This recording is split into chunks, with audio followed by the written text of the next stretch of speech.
Xi a menacé Trump de conflit si ça se passait mal sur Taïwan et a rappelé à toutes fins utiles que les États-Unis vont fêter cette année leurs 250 ans d'existence alors que la Chine, elle, en est à son 5e millénaire, l'Empire chinois. La Chine qui, par ailleurs, n'en a plus rien à faire du blocus du détroit d'Ormuz puisqu'elle négocie directement avec l'Iran le passage de ses navires. Voilà pour le menu de ce grand dossier avec une Chine qui apparaît de plus en plus puissante à l'égal des États-Unis, voire plus. C'est le grand dossier, c'est parti. Nous nous connaissons depuis longtemps maintenant. En fait, c'est la plus longue relation qu'aient jamais entretenue deux présidents de nos pays respectifs. Et c'est, pour moi, un honneur. Nous avons entretenu une relation fantastique. Nous nous sommes bien entendus. Quand il y avait des difficultés, nous les avons résolues. Je vous appelais et vous m'appeliez. Et chaque fois que nous avons un problème, les gens ne le savent pas, nous le réglons très rapidement. Et nous allons avoir un avenir fantastique ensemble. J'ai un immense respect pour la Chine, pour le travail que vous avez accompli. Vous êtes un grand dirigeant. Je le dis à tout le monde. Parfois, les gens n'aiment pas que je le dise, mais je le dis quand même parce que c'est vrai. Je ne dis que la vérité. Mais oui, cet homme-là ne dit que la vérité, c'est évident. Bon, on est surpris de tous ces qualificatifs, ces louanges, évidemment, c'est un dîner d'État. Tout est chronométré. On salue ce soir le général François Slovency. Bonsoir, consultant géopolitique LCI, on a pu à vous présenter. Samantha de Benderm, chercheuse à la Royal Institute of International Affairs. Bonsoir.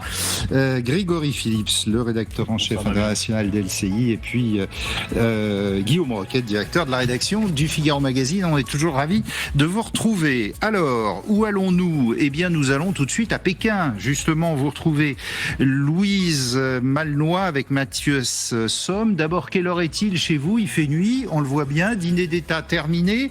Première journée terminée. J'allais dire qu'il s'est bien passé, en tout cas dans la forme. Oui, qui s'est bien passé dans la forme avec, dès le début de journée, ce grand accueil protocolaire qui a été réservé au président des États-Unis face au Palais du Peuple, avec l'armée, avec des enfants rassemblés qui s'agitaient en chœur avec drapeau américain, drapeau chinois, des fleurs. Et ça a eu l'air de plaire au président Trump, ça a eu l'air de le flatter. Et puis derrière, il y a eu donc les échanges entre les deux chefs d'État les plus puissants au monde qui se sont ensuite rendus au Temple du Ciel. C'est un temple très important ici, un des plus célèbres, des plus fameux de Pékin. Ça a permis quand même déjà quelques petites avancées parce qu'il y a eu des accords qui ont déjà été trouvés aujourd'hui, notamment sur la question du soja américain. La Chine s'est engagée à acheter plus de soja américain. Il y a aussi des commandes passées auprès de Boeing. Alors apparemment, elles sont un peu décevantes. On attendait 500 Boeing commandés par la Chine aux États-Unis. Ce sont finalement 200, mais ce sont quand même quelques points importants qui ont été abordés, actés aujourd'hui. Et puis je me permets de revenir, parce que je vous entendais précédemment citer le président chinois Xi Jinping parler de la longue histoire de la Chine qui remonte à plus de 50 000 ans, Mais déjà, ces 5000 ans, ils posent question, ils ne sont pas validés. En fait, il n'y a pas de consensus des archéologues, des historiens sur l'ancienneté de la civilisation chinoise. Et ça, c'est un point qui est important pour le président Xi Jinping. Un message qu'il essaie de diffuser, mais qui ne fait pas consensus. Merci beaucoup, Louise, depuis Pékin ce soir. Samantha de Benderm, alors, derrière tous les sourires, les enfants avec les petits drapeaux, etc., enfin bon, tout ce qui est classique pour un dîner d'État, est-ce que pour vous, ça s'est bien passé ou au contraire, Xi a d'entrée de jeu montré sa supériorité au président américain? Bien passé pour qui, justement? Ouais. Deux choses frappantes. Premièrement, c'était le langage corporel de Trump quand il chantait les louanges de Xi. Je trouvais qu'il était un petit peu recourbé sur lui-même. Ses mains étaient cachées. Normalement, vous savez, on a l'habitude de le voir. Pendant que vous parlez, regardez le menu. Pas mal, bon, classique. Mais... tout le temps agiter ses mains. On sentait qu'il lisait son texte. Hein, il était pris par... Surtout, il n'y avait pas l'enthousiasme qu'on connaît à Trump. Et puis, il n'a pas cessé de flatter Xi Jinping. Quand on entend Trump critiquer le pape, critiquer Zelensky, critiquer tous ses alliés européens, et là, il est en train de chanter le louange de quelqu'un qui, au fond, est un des grands dictateurs de la planète. Deuxième chose, c'est le discours de Xi quand il a dit plusieurs choses. Nous avons la relation la plus importante du monde. Il ne faut surtout pas qu'on l'abîme, qu'on fasse quoi que ce soit pour menacer l'importance de cette relation. Et puis Taïwan, il a insisté sur le fait il a dit que Taïwan ne soit pas une partie de la Chine. Si ça se passe mal sur Taïwan, ça va pas aller. Voilà, l'indépendance de Taïwan et la paix dans les détroits est aussi incompatible que l'eau et le feu. Ouais. Voilà, donc d'emblée, il a vraiment mis ses cartes sur la table. Surtout Taïwan, c'est important pour nous. Guillaume Roquette, on sentait un Xi, quand même, un président chinois fort de sa puissance, là, qui fait la morale ou la nique au président américain. Déjà, il est chez lui, donc c'est toujours l'avantage. C'est comme dans les matchs de football quand on est à domicile. Il y a en plus le fait que Xi Jinping a un avantage majeur sur Trump, c'est que lui, il est président à vie. Donc il a le temps pour lui. Et Donald Trump étant pétré dans ce conflit avec l'Iran, qui le rend dans une situation pas forcément de faiblesse, mais en tout cas plus instable que celle de Xi Jinping. Après, je pense que ce dîner, cette visite, elle est à l'image de la relation entre les deux grands fauves qui sont forcés de vivre dans la même jungle. Et donc ceux-là ils sont tellement armés, tellement puissants qu'ils sont condamnés à s'entendre. Et je pense qu'ils vont réussir à trouver des accords sur un certain nombre de sujets, notamment celui de Taïwan. Vous savez que les États-Unis ont suspendu le nouveau plan d'aide militaire à Taïwan pour ne pas fâcher Xi Jinping, mais les Chinois ont aussi besoin des États-Unis parce que c'est leur premier client. On se souvient qu'ils ont réussi à trouver un accord douanier l'année dernière. Donc on se respecte, on est entre boxeurs de première catégorie. Et on se fait quelques petites piques quand même. Oui, bien sûr. En tout cas, côté Xi. Nous, on a 5000 ans, vous allez en avoir 250, c'est bien. Hein, c'est vrai. Puis vous avez plus de 300 millions d'habitants, on en a 1,4 milliard. Bon, c'est comme ça. Hein. Oui, c'est certain, mais néanmoins, c'est vrai. Et d'ailleurs, dans l'extrait de Trump que vous venez de nous donner, il parlait presque comme un président normal. C'est-à-dire que le langage était maîtrisé, adulte, responsable. Ouais. Ça prouve qu'il est conscient de l'enjeu. On n'est pas habitué à voir Trump comme ça. Évidemment, quand Trump arrive dans un pays, il y a un maître mot aussi, le business. Et il est arrivé avec une ribambelle des plus grands dirigeants américains. Écoutez. Et je tiens simplement à dire, au nom de toute notre formidable délégation, que nous avons les plus grands hommes d'affaires, les plus importants et je suppose les meilleurs au monde. Nous avons des gens extraordinaires et ils sont tous à mes côtés. Nous avons sollicité les 30 plus grands dirigeants mondiaux et chacun d'entre eux a accepté. Je ne voulais pas de numéro 2 ou de numéro 3 de leur entreprise. Je ne voulais que les meilleurs. Ils sont ici aujourd'hui pour vous rendre hommage, à vous, à la Chine. Ils sont impatients de commercer et de faire des affaires. Et cela sera tout à fait réciproque de notre part. Et le sucre continue, ils sont tous là avec vous. Regardez cette image, il y avait les PDG de Boeing, d'Apple, et puis regardez Elon Musk. Alors lui, il a parlé à personne. Sur l'image, mais il est venu avec son petit garçon.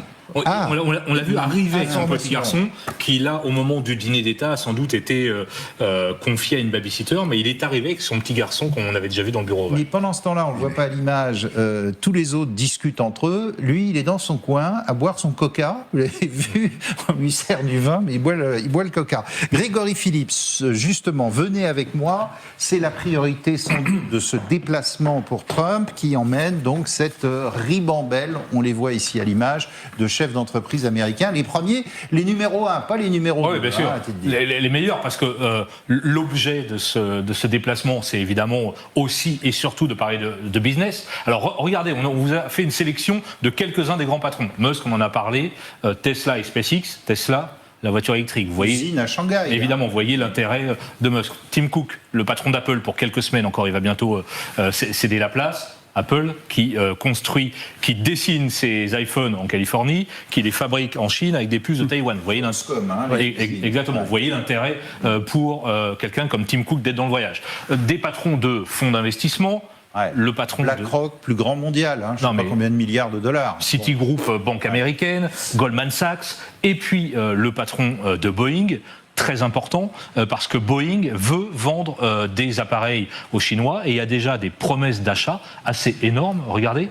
La promesse d'achat qui a été signée. Alors ça ne veut pas dire que les avions seront achetés dans l'année qui vient, etc. C'est un engagement, on verra s'il est respecté. 500 737 MAX vendus aux Chinois et une centaine de gros porteurs. C'est un énorme contrat, évidemment, à plusieurs milliards La Chine, de jusqu'à dollars. présent, préférait les Airbus, d'ailleurs. Ouais, ou ses propres avions. Ou ses propres avions, Comac, fait avec les Occidentaux. Exactement. Donc ça, très important. On a parlé aussi agriculture, parce que vous savez que il y a beaucoup d'échanges de soja, avec des ventes de soja, de bœuf. On pourrait vendre du soja américain aux Chinois. Et ça, évidemment, à qui ça parle, à votre avis ? Aux agriculteurs du Midwest, aux électeurs notamment de Trump, qui, évidemment, voient ça d'un très bon œil à quelques mois maintenant des élections de mi-mandat. Donc, clairement, il y a Taïwan, il y a le détroit d'Ormuz, il y a l'Iran, on va en reparler, j'imagine. Mais avant tout, cette rencontre, elle est business. On fait des affaires. L'objectif des deux côtés aussi, c'est peut-être de se calmer sur l'histoire des droits de douane, rajoutés à la Chine, et qui avait fait beaucoup de mal, en fait, aux États-Unis, parce que la Chine, aussitôt, avait répondu, si vous faites ça, nous, on fait pareil. Vous vous souvenez du jour de la libération, quand, dans la roseraie de la Maison-Blanche, Trump présente les tarifs imposés aux Chinois. Je crois qu'on était monté jusqu'à 145%. Ouais. Ah oui, avec le fameux panneau. Voilà. Et puis, c'est encore monté. Il y avait eu un bras de fer énorme avec les Chinois. Bon, aujourd'hui, les droits de douane sur les produits chinois importés aux États-Unis, c'est 25 à 30%. Donc ça s'est relativement calmé, mais il y a toujours un énorme déficit commercial entre les deux pays, 251 milliards au bénéfice de la Chine au premier trimestre. Donc le déficit commercial américain est encore extrêmement important.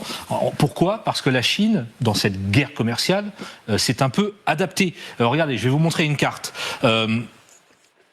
Les exportations chinoises aux États-Unis, certes, moins 32%. Mais maintenant, comment est-ce qu'ils font ? Ils passent par d'autres pays. Oui. La Chine envoie ses produits made in China au Vietnam, à Taïwan par exemple. Puis ça part quand même aux États-Unis. Enfin, la Chine garde aussi une arme absolument très importante, c'est évidemment les terres rares. On estime à peu près que 70% de la production mondiale est faite en Chine. Donc ça aussi, dans les négociations commerciales, c'est évidemment un avantage très important pour les Chinois. Terres rares absolument indispensables dans un nombre de produits considérable. Merci Grégory. On va retourner en plateau. Bon, normal tout ça, le business as usual, j'allais dire, derrière Taïwan, derrière les dossiers qui fâchent, le détroit d'Ormuz, etc. Avant tout, avec Trump à la manœuvre, on parle affaires. Alors, plusieurs choses qui sont intéressantes. On n'a pas mentionné que le PDG de Nvidia est aussi allé, il a été mis sur la liste au dernier moment. Donc Nvidia, c'est l'entreprise américaine qui fabrique les puces à haute technologie. Donc la Chine fabrique beaucoup de puces électroniques. Nvidia, c'est les puces à haute technologie qui sont essentielles pour l'IA. Et un des sujets de discussion va justement être l'IA entre la Chine et les États-Unis. La Chine a une attitude très différente vis-à-vis de l'IA. Elle est beaucoup plus pour une architecture complètement ouverte. Et enfin, vous avez vu qu'ils ont discuté aussi, Chinois et Américains, sur les limites de l'IA. Les limites, mais les Chinois... Qu'est-ce que ça veut dire ? C'est important. Alors, parce que l'IA, vous pouvez lui faire dire n'importe quoi, lui faire n'importe quoi. Alors, pas en Chine, parce que la Chine a justement cet outil DeepSeek, qui est l'équivalent un peu de ChatGPT chinois. Si vous lui demandez, par exemple, est-ce que Xi Jinping ressemble à Winnie l'ourson ? Parce qu'il y a beaucoup de blagues sur le fait que Xi Jinping ressemble à Winnie l'ourson. Eh bien, DeepSeek va réfléchir pendant un petit moment et ensuite va vous dire « je ne peux pas répondre à cette question ». Donc, la Chine met des limites sur l'IA, sur ses outils à l'intérieur de la Chine.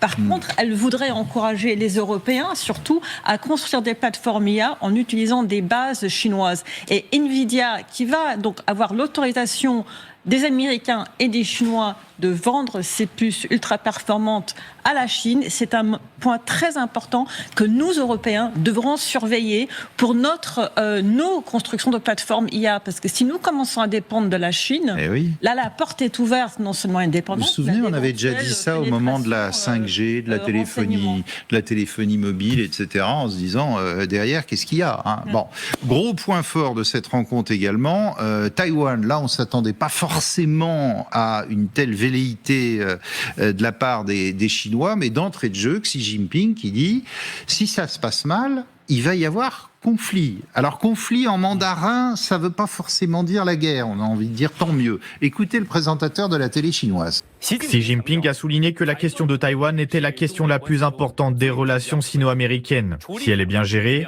la relation entre les deux pays peut maintenir une stabilité globale. Si elle n'est pas bien gérée, les deux pays entreront en collision, voire s'affronteront.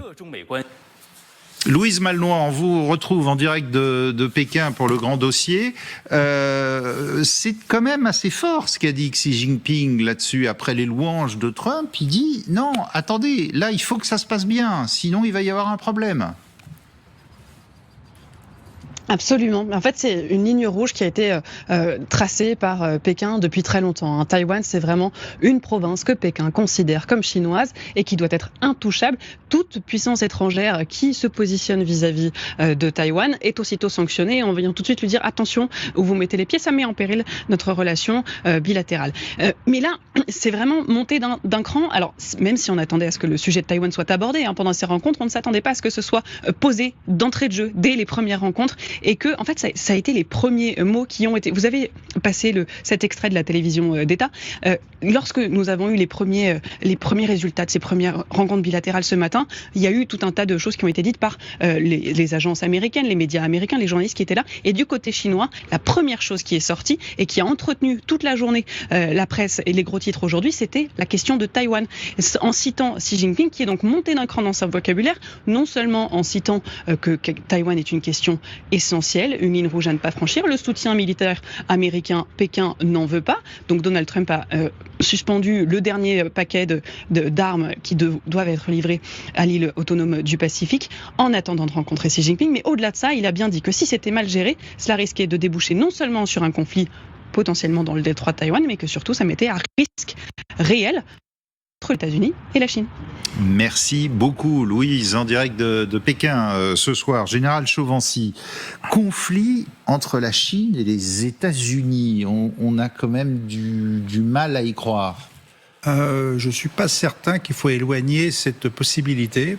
Si vous reprenez le rapport annuel du Pentagone au Congrès américain qui a lieu sur la puissance militaire de la Chine depuis 2000 annuellement, donc le 26e, donc de décembre 2025, il est spécifié en toutes lettres que la Chine, en 2027, sera en mesure d'envahir Taïwan. Ouais. C'est écrit. Or, si vous reprenez, on met ça dans un autre contexte, le contexte iranien... En mesure, ça veut dire quoi? Ça veut dire qu'elle aura les capacités militaires, de matériel, de... Production navale, beaucoup de production navale, notamment en termes de batellerie, c'est-à-dire tout ce qui est chaland de débarquement, nombre de navires, voilà, donc, et autres capacités. Et puis, si vous remettez ça en contexte avec l'Iran, les Américains ont dépensé beaucoup de munitions dans cette guerre. Or, ces munitions ont été prises sur les stocks qui auraient pu servir ailleurs, en l'occurrence du côté de la Chine. Donc aujourd'hui, on a même des informations ou des rumeurs, ça dépend de quel côté on se place, où finalement, oui, alors 2027, il faut qu'on soit prêt à faire front contre la Chine, mais peut-être que ce ne sera pas avant 2028-2029. Donc là, je pense même qu'il y a une fenêtre d'opportunité pour la Chine pour rappeler aux Américains, attention, vous n'êtes plus en mesure maintenant de vous opposer à une récupération de notre territoire, en quelque sorte à Taïwan, vous n'avez plus les moyens, on vous prévient dès maintenant que nous sommes prêts à faire quelque chose.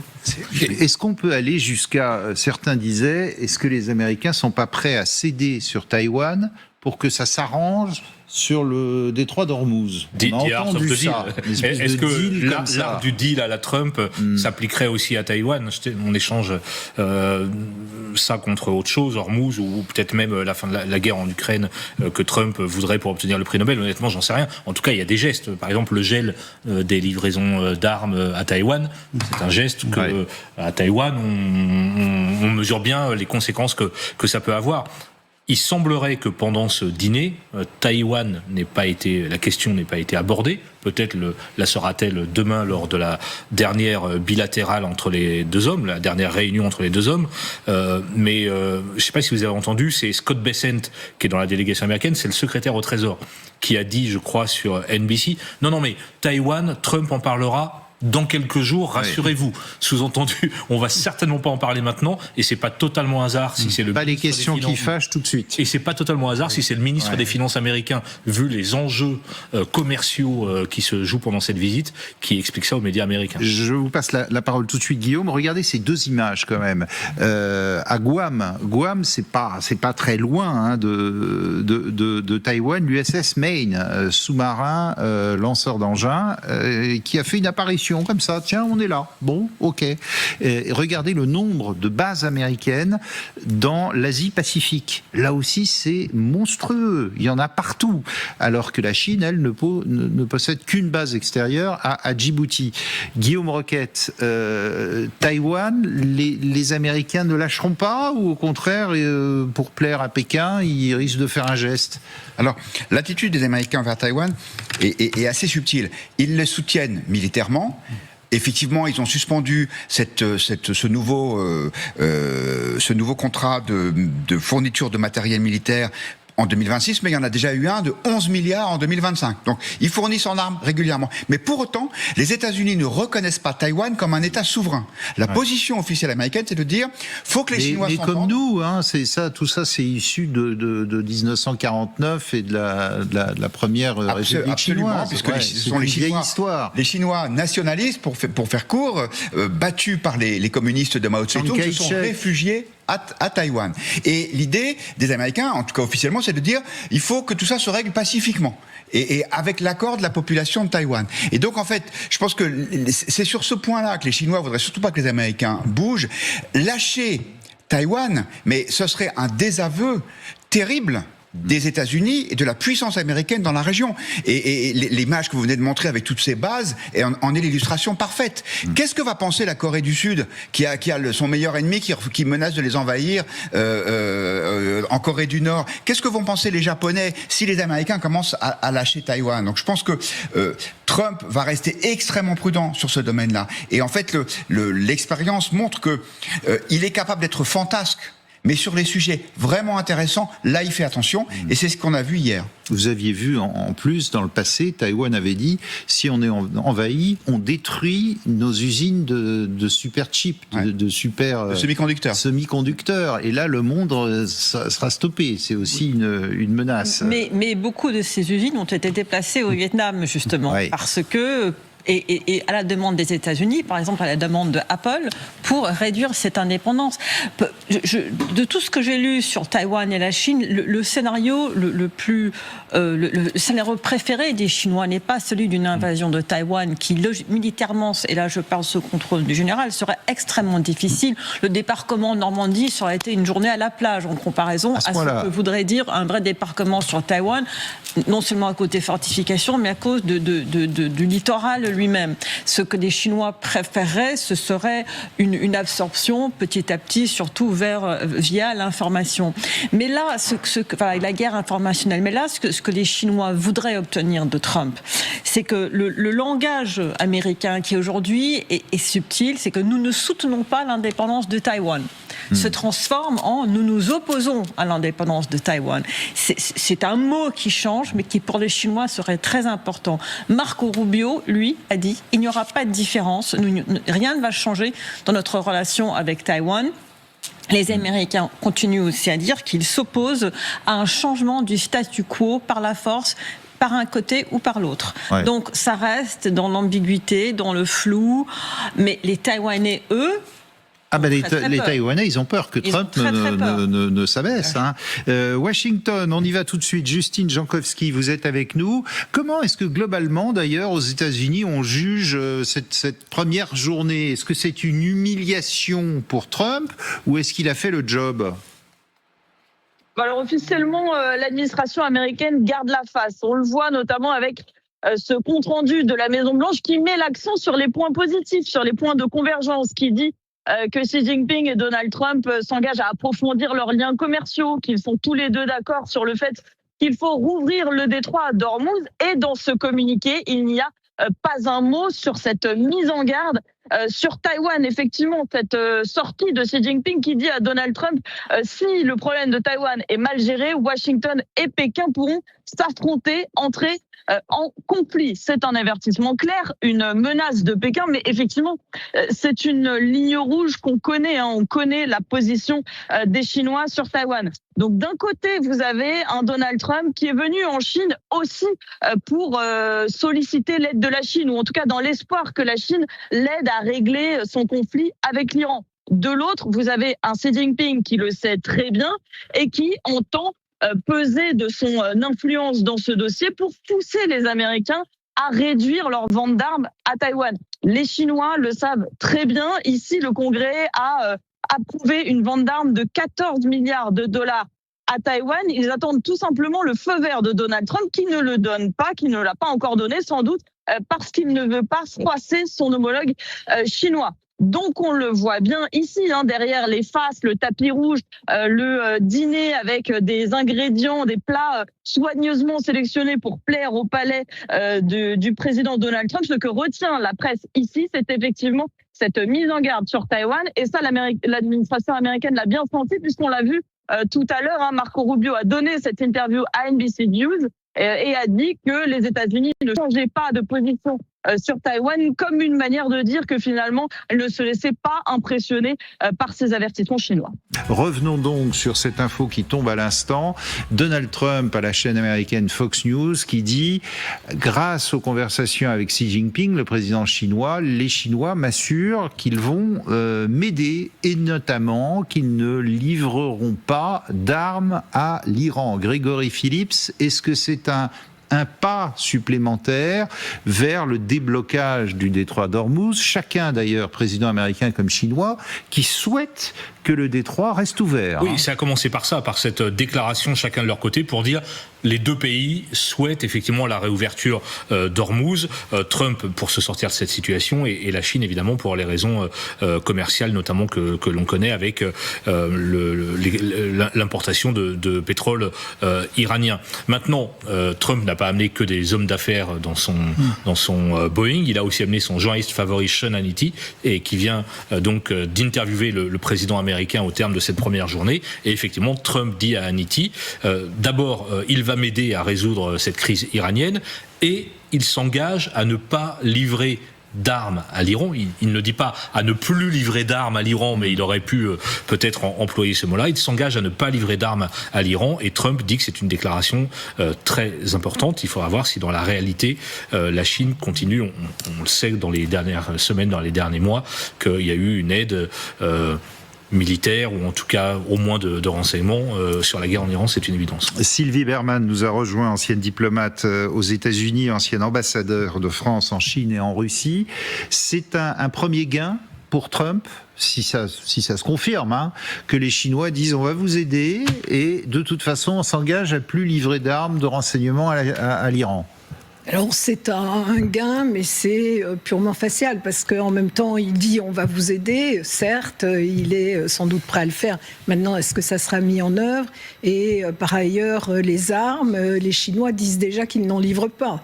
Donc la déclaration n'est pas très difficile et souvent ce qu'ils livrent c'est plutôt du matériel dual, donc qui peut avoir une utilisation militaire. Mais c'est bien que Trump puisse annoncer ça, c'est essentiel pour lui compte tenu des difficultés qu'il a actuellement dans le détroit d'Ormuz. Guillaume ? Oui, la question c'est savoir dans quelles conditions et selon quelles modalités est-ce que la Chine aiderait à la réouverture du détroit d'Ormuz. Vous le disiez au début de l'émission, les Chinois ont déjà trouvé une solution en fait. Ils ont dealé avec les Iraniens. Donc, en fait, les Iraniens ont signé des protocoles de transit qui fait que depuis hier, semble-t-il, il y a des navires chinois qui passent librement. Donc, ce sera facile. 30 bateaux seraient passés. Toutes nations confondues, 30 bateaux seraient passés, donc peut-être une vingtaine de Chinois, pétroliers et porte-containers. Et sans doute moyennant finance. Oui, librement. Mais vous vous souvenez des Iraniens disant qu'ils allaient demander $2 millions de mémoire à chaque bateau qui passerait. Donc, Xi Jinping peut tirer profit de cette main tendue pour dire écoutez, acceptez-nous comme médiateurs, parce que regardez, nous on arrive à s'entendre avec les Iraniens. Le problème, c'est que ça ne se ferait pas aux conditions exigées par les Américains, c'est-à-dire à minima au démantèlement du programme nucléaire iranien et à la saisie des réserves d'uranium enrichi. Ouais. On dit même que les Chinois auraient fourni aux Iraniens des images satellites. pour montrer où étaient placés les bombardiers américains, etc. Mais ce qui est intéressant, c'est qu'au début du conflit, on les a vus, les images satellites chinoises. C'était pas uniquement destiné aux Iraniens, c'était complètement ouvert. Et on disait d'ailleurs que les Chinois assistaient à cette guerre à ciel ouvert et qu'ils avaient toutes les informations qu'ils pouvaient effectivement analyser. Sur le renseignement, on a dit également que les Russes fournissaient du renseignement, ce qui avait été confirmé par Donald Trump, même s'il avait minimisé en disant nous, on a donné du renseignement pour le ciblage contre la Russie. Donc voilà, les Russes font la même chose en Iran. Samantha, d'un mot, vous y croyez à ça, à la Chine qui dit allez, on n'aide plus l'Iran et on va vous donner un coup de main? Que la Chine n'aide plus l'Iran, non, je n'y crois pas. Donner un coup de main sous certaines conditions. Donc ces bateaux, cette trentaine de bateaux qui sont passés entre hier et aujourd'hui, c'était à la suite d'un coup de fil du ministre des Affaires étrangères chinois à son homologue iranien. Donc était-ce un pied de nez à Trump pour dire nous on laisse passer, parce que les bateaux qui sont passés étaient, d'après ce que moi j'ai compris, tous chinois ou alors proches des Chinois. Et est-ce que c'était un pied de nez à Trump ou au contraire, est-ce que c'était un message pour dire à Trump, nous, on peut agir sur l'Iran? Mais la grande question ici, c'est d'abord que vaudra la Chine en retour et l'Iran. Est-ce qu'elle va se plier à ce que le disent les Chinois? Le plus elle rentrera en mode martyr, finalement, je suis prêt à tout casser pour ne pas céder aux Américains, le moins elle sera prête à écouter qui que ce soit, et c'est ça qui est inquiétant. Alors, parlons des deux armées maintenant, à la fois chinoise et américaine. Il y a un militaire américain qui a dit, et ça fait grand bruit, désormais, l'armée chinoise est à l'égal de l'armée américaine. Général François Chauvency, on va aller tous les deux devant l'écran. Dans les faits, la puissance militaire américaine resterait cependant bien supérieure. La Chine, qui possède bien plus d'hommes, mais ça ne fait pas tout. Non, ça ne suffit pas. D'abord, le territoire chinois est immense, dans un premier temps. Donc, on voit les chiffres. 1,5 million, en gros. 2,5 millions de côté chinois.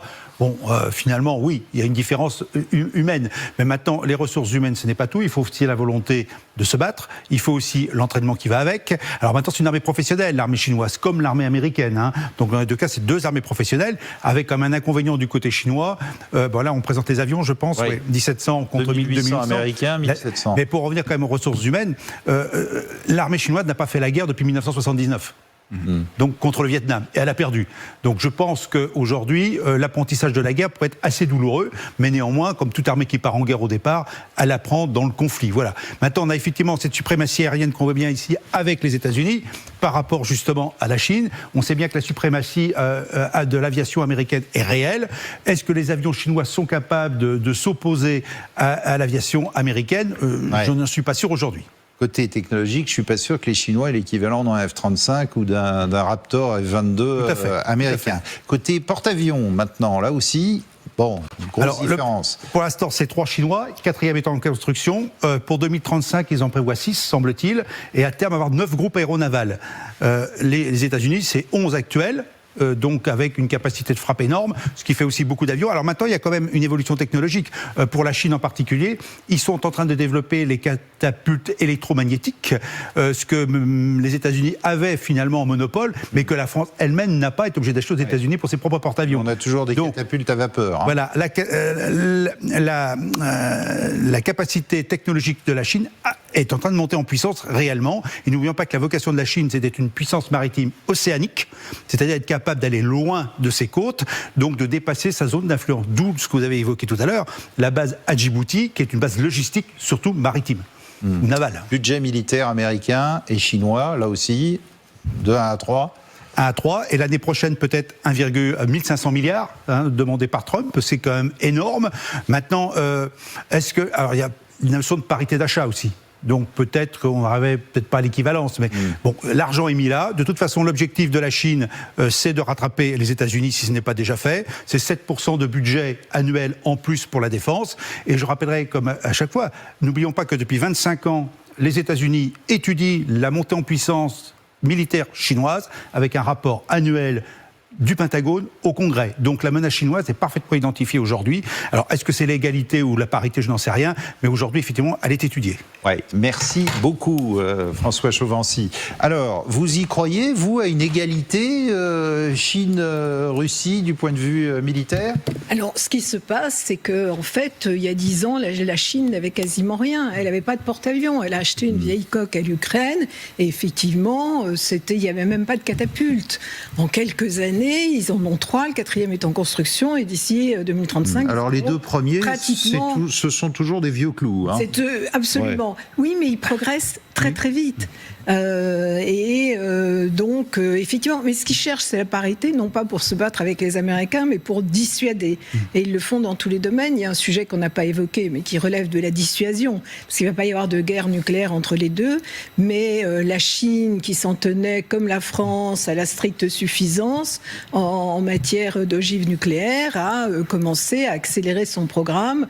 On a 600 maintenant, on aura 1000 en 2030 et continuera pour être reconnue comme sérieuse dans ce domaine. Donc c'est les progrès qui sont faits constamment, qui sont importants.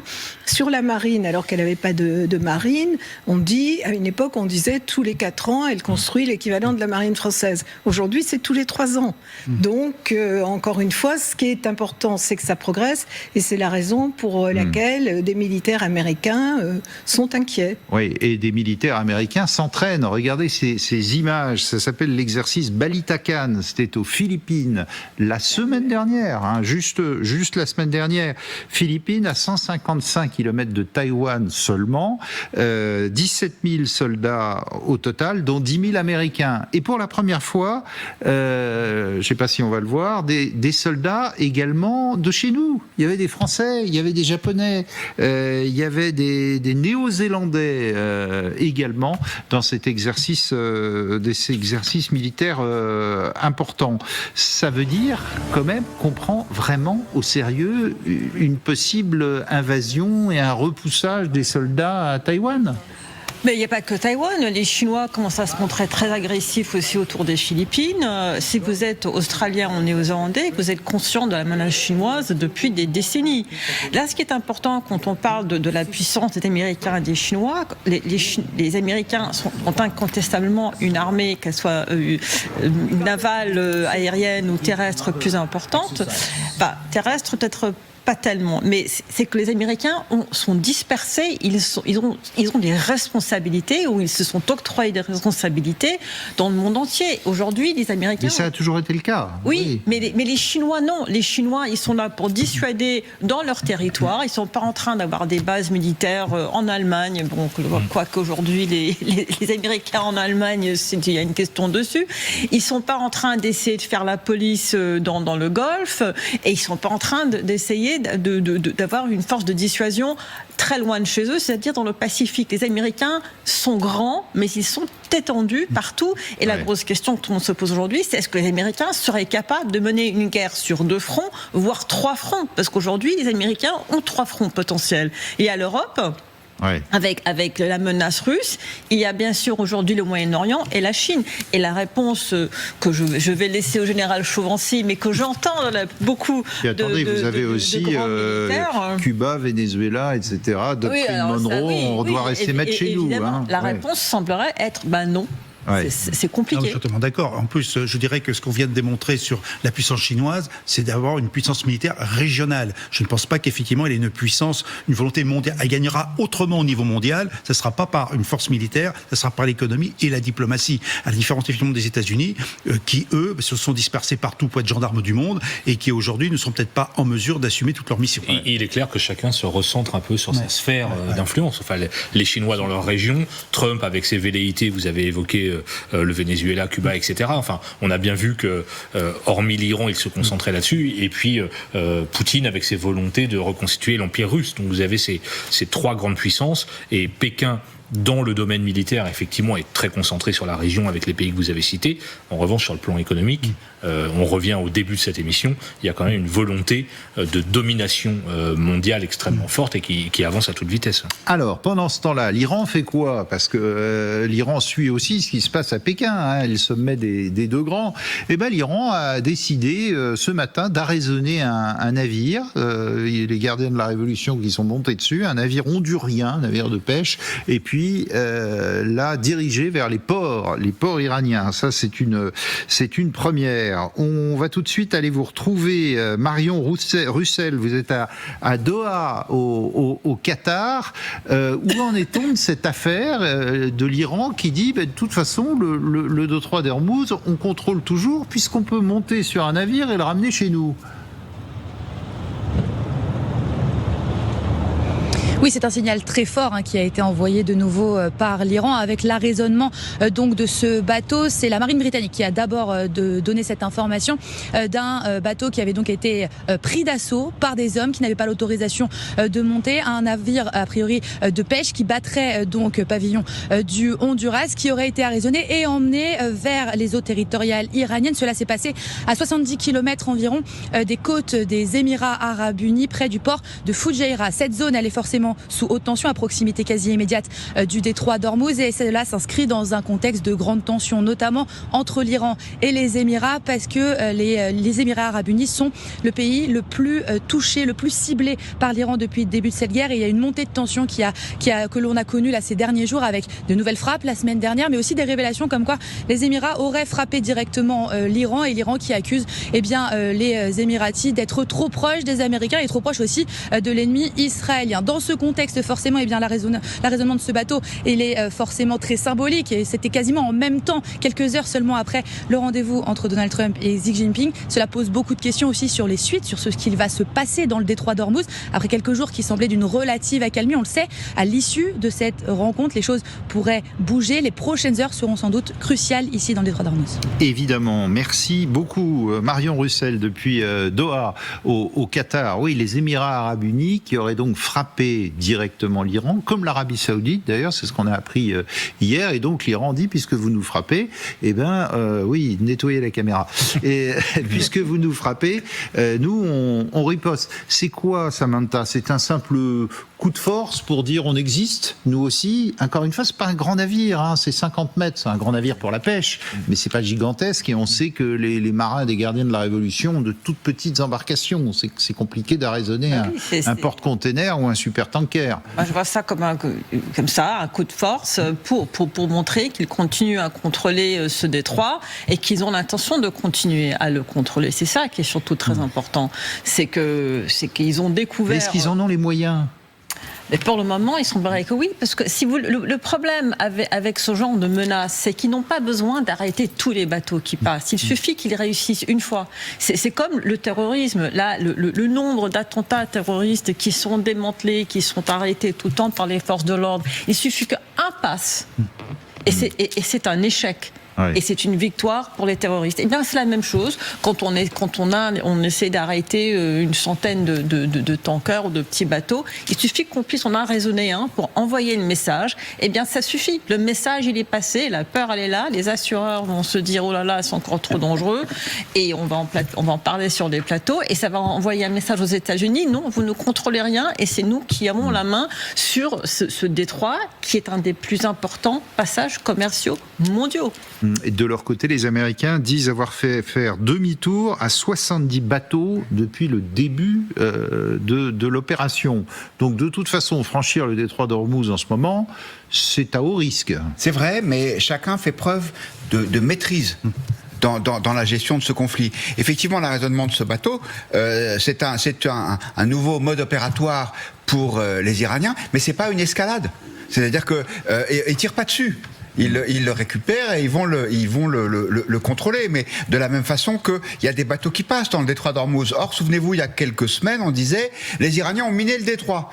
De toute évidence, ils l'ont pas miné, en tout cas suffisamment peu pour que les bateaux puissent passer. Donc, les Américains, de la même façon, obligent les bateaux à faire demi-tour, mais il n'y a pas un coup de feu qui est tiré. Comme si, dans chaque camp, on voulait montrer sa force tout en faisant bien attention de ne pas être dans l'escalatoire, comme disent les militaires, pour qu'un accord reste possible. Ouais. C'est en ça que quand Trump dit qu'on peut arriver à la libération du détroit d'Ormuz, il n'a pas complètement tort. Ouais, Trump qui disait lui-même, ce sont des escarmouches, il n'y a pas si longtemps. Mais alors que le risque d'escalade existe, parce que vous avez des rapports du renseignement américain qui disent que notamment sur toute la zone côtière, la bande côtière, les gardiens de la Révolution disposent encore de matériel balistique, de lanceurs de missiles, la fameuse flotte moustique dont on parle, là, ces petites vedettes rapides qui peuvent avoir une capacité de nuisance assez forte, parce que vous mettez 3 gars avec un lance-missile et qui s'approche d'un pétrolier, etc., vous provoquez une marée noire. Et une catastrophe.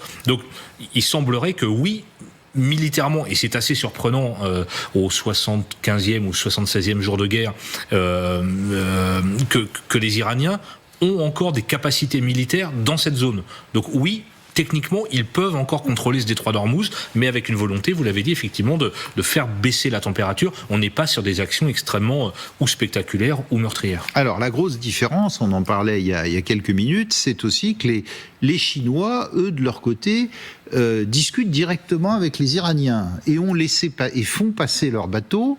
Alors, moyennant finance ou pas, on ne sait pas trop. Regardez ce supertanker, 2 millions de barils à bord. Il est passé hier, très simplement, le détroit d'Ormuz, et on nous dit qu'une vingtaine de bateaux chinois, en accord avec les Iraniens, sont passés. Oui, tout à fait, mais il ne faut pas oublier que l'Iran est depuis 2023, à la demande de la Chine, membre des BRICS. Alors, ce n'est pas une alliance comme l'OTAN, mais enfin, c'est un groupement de pays qui ont des projets en commun. Ils ont signé par ailleurs un partenariat stratégique. Et alors, c'est pas une alliance. On parle toujours d'alliance en disant c'est l'allié de l'OTAN, de l'Iran, mais pas du tout. Donc, pour eux, c'est facile de négocier avec les Iraniens. Par ailleurs, ils utilisent une route terrestre également, qui passe par le Turkménistan et qui va jusqu'en Chine. Et ils savent que ces jours-ci, les Américains vont pas les bloquer. Donc, je pense qu'ils en ont profité en faisant passer 30 bateaux d'un coup. Et puis ça permet de ravitailler la Chine en pétrole et en marchandises. Ils en ont besoin. Et moyennant peut-être $1 par baril. Enfin, c'était c'est $1 par baril. $1 par baril, vous fai't un droit de péage et en plus... Donc 2 millions pour le bateau. Et vous remplissez les caisses de la République islamique. Vu ce que l'Iran doit aux Chinois déjà, ils ont dû négocier quelque chose de plus intéressant pour eux. Alors, on va aller à Téhéran, tout de suite. Siavosh Ghazi est sur place. Il revient sur l'arraisonnement de ce bateau par les Iraniens et puis ce droit de passage aux Chinois. Allons-y. L'Iran reste inflexible, comme on peut le voir sur cette affiche sur la place Vanak. La main est la main d'un gardien de la Révolution. En bas, donc c'est les Émirats Arabes Unis et donc l'Iran qui tient donc le détroit d'Ormuz avec pour inscription les États-Unis ne peuvent rien faire. D'ailleurs aujourd'hui il y a donc une attaque contre un navire, un pétrolier près du port d'Al-Furayja, donc des Émirats Arabes Unis en mer d'Oman. Le navire a été saisi. Les Iraniens ont affirmé il y a une semaine qu'il n'était pas question que les Émirats puissent exporter du pétrole à partir du port d'Al-Fujayra qui est en mer d'Oman et donc le geste l'attaque qui a été menée aujourd'hui montre bien que l'Iran est plus déterminé que jamais, quelles que soient les conséquences pour un responsable des gardiens de l'armée régulière iranienne. Le péage et les taxes que l'Iran va percevoir va représenter 2 fois les rentrées pétrolières du pays, donc une manne très importante pour la reconstruction du pays, mais aussi pour développer encore davantage les forces armées iraniennes. Intéressant ce que dit Siavosh. Vous avez vu derrière les voitures, tout va bien. On a l'impression qu'il ne se passe rien en Iran. L'Iran a encore, comme le disait Grégory Philippe, cette capacité de nuisance et d'intervenir dans le conflit ? Oui, alors moi je rappelle très souvent ce qu'avait dit Rumsfeld, qui était secrétaire d'État à la Défense au moment de la guerre en Irak. Il dit il y a ce qu'on sait, il y a ce qu'on sait qu'on ne sait pas, et il y a ce qu'on ne sait pas qu'on ne sait pas. Et c'est exactement ce qui s'est passé pour l'Iran, parce qu'ils n'ont cessé, unknown, parce qu'ils n'ont cessé de dire voilà, on a détruit 60%, il en reste 30%. Aujourd'hui, on nous dit l'inverse, on en a détruit 30%. On ne sait rien en réalité, mais ce qui est clair, c'est que l'Iran prépare cette guerre depuis 47 ans et depuis 1 an de manière encore plus intensive. Et effectivement, même les services de renseignement et même les services de renseignement israéliens ont des lacunes. Ouais, et puis c'est intéressant ce que vous disiez sur les BRICS, c'est-à-dire la constitution de ce monde parallèle, anti-occidental, de fait, et qui semble quand même avancer et marcher. Oui, c'est ce qu'on appelle abusivement le Sud global, puisque la Chine est plutôt à l'Est qu'au Sud, en tout cas par rapport à l'Occident. Mais c'est vrai qu'il y a une sorte d'entente presque spontanée, presque instinctive entre des pays qui ont en commun une forme de détestation de l'Occident, d'abord parfois au nom de l'histoire, qui est l'histoire coloniale, souvent aussi au nom d'intérêts qui sont contradictoires, et d'un refus de puissances régionales comme l'Iran, mais aussi comme la Turquie, ou de puissances mondiales comme la Chine, d'accepter l'impérium américain. Ce qui est intéressant avec ce que disent les Iraniens maintenant, c'est qu'ils mettraient en place ce péage. Alors, d'un point de vue du droit international, c'est très choquant parce que ce sont des eaux internationales. C'est exactement comme si la France mettait un péage dans le détroit du Pas-de-Calais. Alors, ça permettrait de combler un peu nos déficits, ça nous ferait du bien. Mais c'est absolument contraire à toute règle internationale. Mais commercialement, ce serait supportable parce que vous le disiez, $1 par baril, à $100 le baril, ça fait 1%. Si c'est le prix à payer pour le rétablissement du commerce des hydrocarbures dans le monde, je pense qu'il y a beaucoup de compagnies pétrolières qui seraient prêtes à accepter ça. Alors le paradoxe, c'est quand même ce matin, et Xi Jinping et Trump ont dit on est d'accord tous les deux pour libérer le détroit d'Ormuz. Et d'un autre côté, la Chine paye. Alors, il faudrait savoir. Mais alors, les pays du Golfe sont très en colère à cette idée que la Chine est payée, parce qu'ils disent finalement c'est en train de créer un précédent. Et pour nous, c'est absolument inadmissible que l'Iran puisse contrôler ce détroit et que ce paiement devienne un payage qui sera plus ou moins institutionnalisé. Par rapport aux BRICS, ce qui est quand même très ironique, c'est que le terme BRICS, au début était BRIC avant l'arrivée de l'Afrique du Sud, de South Africa, c'est un terme qui a été créé par un banquier de Goldman Sachs qui voyait dans ces pays, au début du siècle, des pays... Symbole du capitalisme américain. Des pays à forte croissance, des pays dans lesquels il fallait investir, des pays qui avaient un potentiel, donc tous les portefeuilles, il fallait des fonds BRIC ou BRICS, et eux ensuite repris cette terminologie, mais c'est une terminologie qui a été créée à la base pour des pays qu'on espérait aller rentrer dans le grand capitalisme mondial. C'était quand la Russie était en plein essor et quand la Chine est rentrée dans l'Organisation mondiale du commerce.